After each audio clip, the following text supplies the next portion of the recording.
বাংলাদেশ জামাত ইসলামী সোহরাওয়ার্দী উদ্যানে তারা তাদের জাতীয় সমাবেশ করতে যাচ্ছে। বেলা ২টায় আনুষ্ঠানিকভাবে সেই সমাবেশ শুরু হওয়ার কথা থাকলেও গতকাল রাত থেকে কিন্তু নেতাকর্মীরা সেই সোহরাওয়ার্দী উদ্যানে অবস্থান নিতে শুরু করে এবং এখন যদি আমি আপনাকে দেখাই স্টেজের মূল যে অংশটি, সেই মূল অংশের সামনে নেতাকর্মীদের একেবারে উল্লাস এবং উদ্দীপনা আমরা দেখতে পাচ্ছি। তীব্র রোদ উপেক্ষা করে ইতিমধ্যেই মূল অনুষ্ঠান শুরুর আগেই কিন্তু সোহরাওয়ার্দী উদ্যানের লোকে লোকারণ্য এবং দাড়িপাল্লা প্রতীক এবং বাংলাদেশ জামাত ইসলামীর যে লোগো আছে সেই লোগো সম্বলিত পতাকা নিয়ে নেতাকর্মীরা ব্যাপক উপস্থিতি দেখাচ্ছেন এবং স্লোগান দিচ্ছেন। ইসলামী সঙ্গীত পরিবেশন হচ্ছে, তখনও তারা স্লোগান দিচ্ছেন। আমি যদি আপনাকে দেখাই যে কি পরিমাণ নেতাকর্মী দেখেন, অর্থাৎ মঞ্চের সামনের যে অংশটি রয়েছে সেই অংশটি ইতিমধ্যেই ব্যাপক নেতাকর্মী দেখতে পাচ্ছি এবং এখনও কিন্তু মূল অনুষ্ঠান শুরু না হয় নেতাকর্মীরা ছোট ছোট মিছিল নিয়ে সমাবেশ স্থলে তারা হাজির হচ্ছেন এবং এই সমাবেশ স্থলে ব্যাপক স্বেচ্ছাসেবক কর্মী রাখা হয়েছে যেন সমাবেশের কোনো অসুবিধা না হয়, কোনো ধরনের বিশৃঙ্খলা না হয়, সেই ধরনের তারা ব্যাপক প্রস্তুতি নিয়ে রেখেছেন। ফলে বলা যায় জামাতের এই সমাবেশ আনুষ্ঠানিকভাবে ২টা শুরু হওয়ার কথা থাকলেও ইতিমধ্যেই নেতাকর্মীদের ভিড়ে লোকারণ্য হয়ে গেছে কিন্তু এই সোহরাওয়ার্দী উদ্যান এবং শৃঙ্খলা বজায় রাখার জন্য কিন্তু স্বেচ্ছাসেবক যারা আছেন তারা ব্যাপকভাবে কাজ করছেন এবং শুধু সোহরাওয়ার্দীর মঞ্চের সামনেই নয়, তাদের জামাতের যে মূল স্টেজ আছে এই মূল স্টেজের উত্তর দক্ষিণ এবং সামনের অংশটুকুকে কিন্তু ব্যাপক নেতাকর্মী আমরা দেখতে পাচ্ছি এবং আপনি দেখছেনই মূল যে স্টেজটি সেখানে কিন্তু ব্যারিকেড দেওয়া হয়েছে যেন নেতাকর্মীরা তারা হচ্ছে স্টেজের দিকে না আসতে পারেন। এই যে তাদের যে আপ্রাণ চেষ্টা, সেই চেষ্টার মূল উদ্দেশ্য হচ্ছে সমাবেশস্থলে যেন কোনো ধরনের বিশৃঙ্খলা নয়। আপনি জানেন যে বাংলাদেশ জামাত ইসলামী এই প্রথম আনুষ্ঠানিকভাবে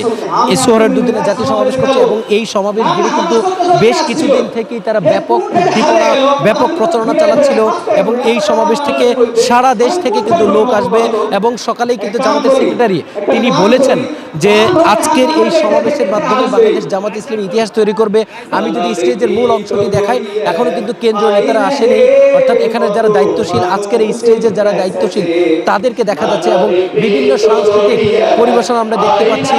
মাঝে মধ্যে ইসলামী সঙ্গীত হচ্ছে। মূল প্রোগ্রাম যেহেতু বেলা ২টায় শুরু হবে, তখন বাংলাদেশ জামাত ইসলামের আমির ডাক্তার শফিকুর রহমান সহ দলটির শীর্ষ নেতারা ২টার দিকে এই সমাবেশে আসবেন এবং শুধুমাত্র জামাতের নেতারা না, আজকের এই সমাবেশে কিন্তু সবাইকে দাওয়াত দেওয়া হয়েছে, অর্থাৎ বিএনপি সহ অন্যান্য যে রাজনৈতিক দলগুলো আছে তাদেরকে দাওয়াত দেওয়া হয়েছে এবং ফেসিবাদ বিরোধী যে দলগুলো আছে তাদেরকে কিন্তু আনুষ্ঠানিকভাবে এই সমাবেশে আসতে তারা দাওয়াত দিয়েছে এবং তারা সেখানে আসবেন কিনা, সেখানে বক্তব্য রাখবেন কিনা সেটার একটি কথা। তবে আশা করা হচ্ছে আজকের এই সমাবেশ জামাতের যে প্রত্যাশা, তারা বলছেন যে তারা একটা ইতিহাস তৈরি করবেন এবং বাংলাদেশের ইতিহাসে তারা সবচেয়ে বড় যে সমাবেশটি করতে যাচ্ছেন এটি তারা আনুষ্ঠানিকভাবে সফল হবেন বলে তারা আমাদেরকে জানিয়েছেন এবং এখনই যে জনগণের বা আমরা এখনো যে তাদের নেতাকর্মীদের যে পরিমাণ উপস্থিতি দেখতে পাচ্ছি, বলাই চলে বাংলাদেশ জামাত ইসলামের এই সমাবেশ তাদের যে প্রত্যাশা সেই প্রত্যাশা অনুযায়ী হয়তো বা জনসমর্থন হবে বা জনসমাগম হবে। এই ছিল আমার কাছে জামাতের যে সমাবেশ সেই সম্পর্কিত সর্বশেষ তথ্য। সমাবেশকে কেন্দ্র করে দাবি হচ্ছে পিআর পদ্ধতি বাস্তবায়ন, লেভেল প্লেইং ফিল্ডে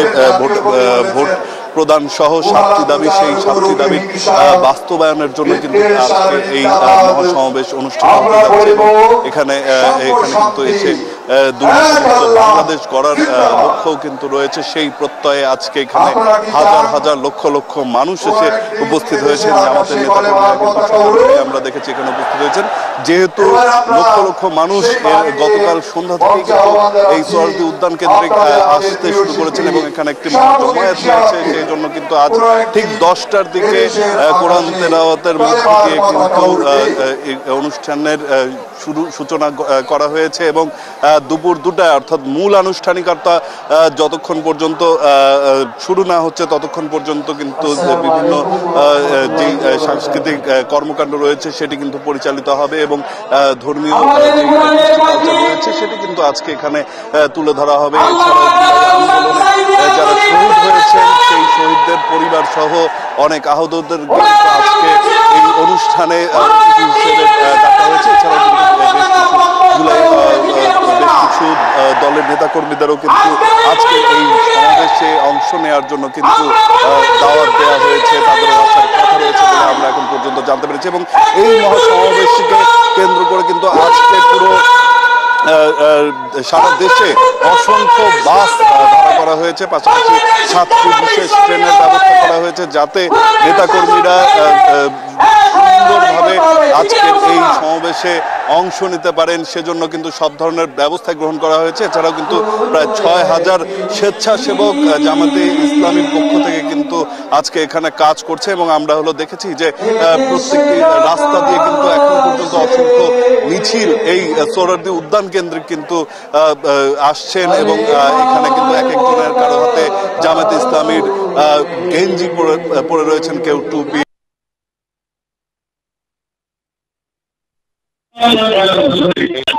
আজকে এখানে কিন্তু মিছিল দিচ্ছেন, স্লোগান দিতে দিতে কিন্তু আজকে এখানে এসে উপস্থিত হচ্ছেন। তো সকাল থেকে আমরা দেখেছি যে এখানে কিন্তু বহু মানুষ যারা গতকাল রাতেই চলে এসেছিল, যারা আজকের এই সমাবেশে অনুষ্ঠান পরিচালনা সুষ্ঠুভাবে যাতে সম্পন্ন হয় এবং এর যে আনুষ্ঠানিকতা প্রস্তুতি দেখতে কিন্তু অনেকে আগের দিকে চলে এসেছে এবং এই প্রস্তুতিতে অংশ নেওয়ার জন্যও কিন্তু অনেকেই গতকাল রাতে কিন্তু এখানে এসে উপস্থিত হয়েছেন এবং তারা কিন্তু তাদের মতন করে এখান থেকে কর্মকাণ্ড চালিয়ে যাচ্ছেন, নিজেদের স্বেচ্ছাসেবক শ্রমকে দিয়ে যাচ্ছেন। এবং আমরা দেখেছি যে এখানে বিভিন্ন মানুষ যারা রয়েছেন তারা কিন্তু এখানে যাতে কোনো ধরনের যারা নেতাকর্মীরা এখানে এসে উপস্থিত রয়েছেন, দলীয় সমর্থক যারা রয়েছেন তাদের যাতে কোনো রকম অসুবিধা না হয় সেই বিষয়টিও কিন্তু লক্ষ্য করা হচ্ছে। আজকের এই যেই জাতীয় সমাবেশটি অনুষ্ঠিত হতে যাচ্ছে, এই জাতীয় সমাবেশে যার সভাপতিত্ব করবেন কিন্তু ডক্টর শফিকুর রহমান, অর্থাৎ বাংলাদেশ জামায়াতে ইসলামের আমির, তিনি কিন্তু এর সভাপতিত্ব করবেন এবং অনুষ্ঠান কিন্তু ঠিক বেলা 2টা থেকে কিন্তু শুরু হয়ে যাবে মূল আনুষ্ঠানিকতা। এবং সে সময় কিন্তু 7টি দফা যেই দাবি রয়েছে, অর্থাৎ লেভেল প্লেইং ফিল্ড নিশ্চিত করা, জুলাই গণহত্যার বিচার, প্রয়োজনীয় মৌলিক সংস্কার যেটি রয়েছে, অর্থাৎ দীর্ঘদিন ধরে যেই সংস্কারের কথাটি বলে আসা হচ্ছে, বিভিন্ন বিষয়ে দেশের যেই মূল জায়গাগুলোতে সংস্কার প্রয়োজন, সেই সংস্কার গুলো আসলে করার জন্য কিন্তু বলা হয়েছে। তো সেগুলো বিষয়ে কিন্তু জানানো হবে। তো এই ছিল এখন